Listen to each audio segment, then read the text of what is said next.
the piece is that the policy intervention is to actually make each of those decision points different and not arbitrary, right? So that you use a scale to decide what the risk is. That there is there's a formal review part, and it's the same in the child welfare system as well.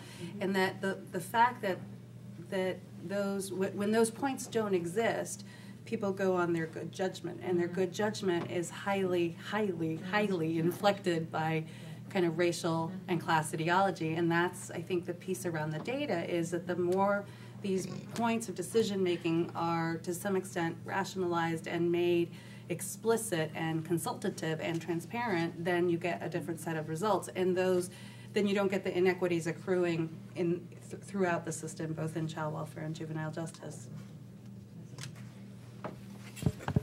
Another fabulous panel. And Akishi, I'm really glad you stopped when you did, girl, because I was about to weep. You know, I thought I was in church, you know, the way you were just running that down. It was so powerful. And I think really spoke to the urgency, Marcia, that you were speaking about. So all three of these, I think, are really fabulous. And I want to make a big point, but first I want to just make a smaller point, which is related to something I said earlier about it being not only, I think your point was at the local level we get the data, but I think the policies need to be addressed at all the levels, including the federal.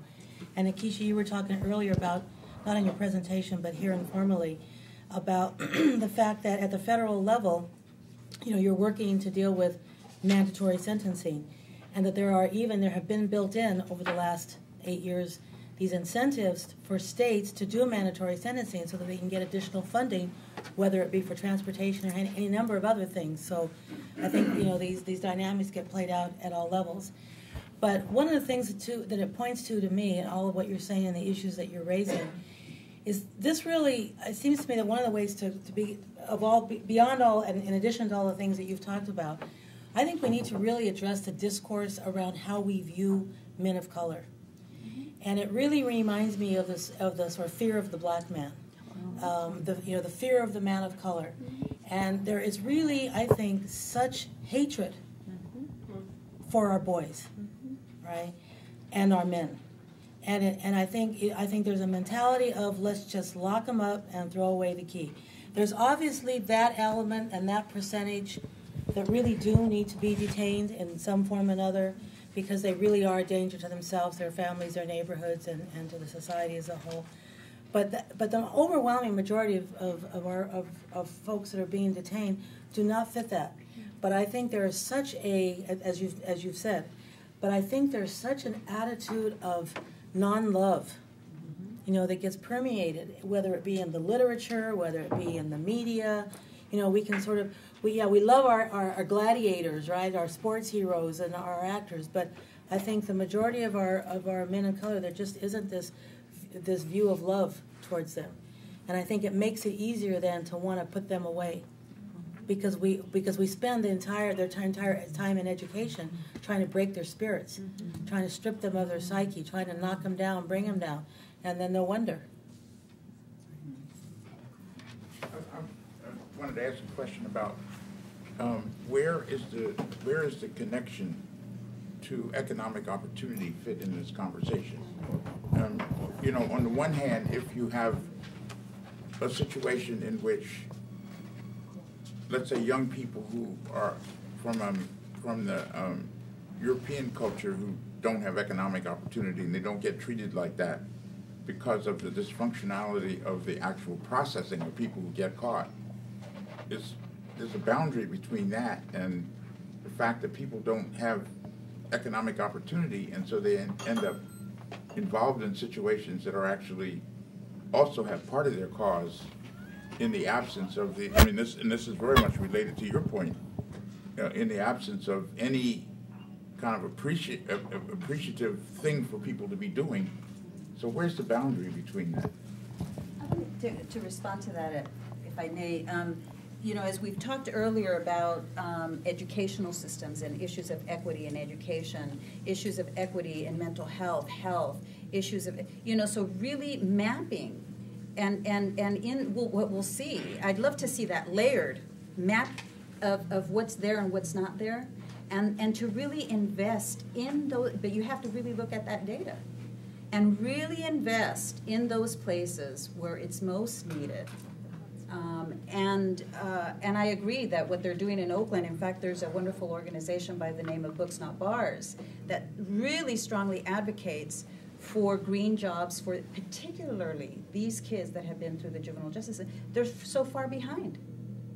They're really the criminal justice system is the last place where they've fallen through the cracks everywhere else, that then they land up here with us. They have maybe 5th grade, 7th grade education. They've had trauma after trauma. And so to train them to get high-paying jobs, good jobs that will keep them here, keep them productive, be rehabilitative versus punitive. And that's the love. That's the love we can bestow back to them, to create spirit back in them. That's how I, see it.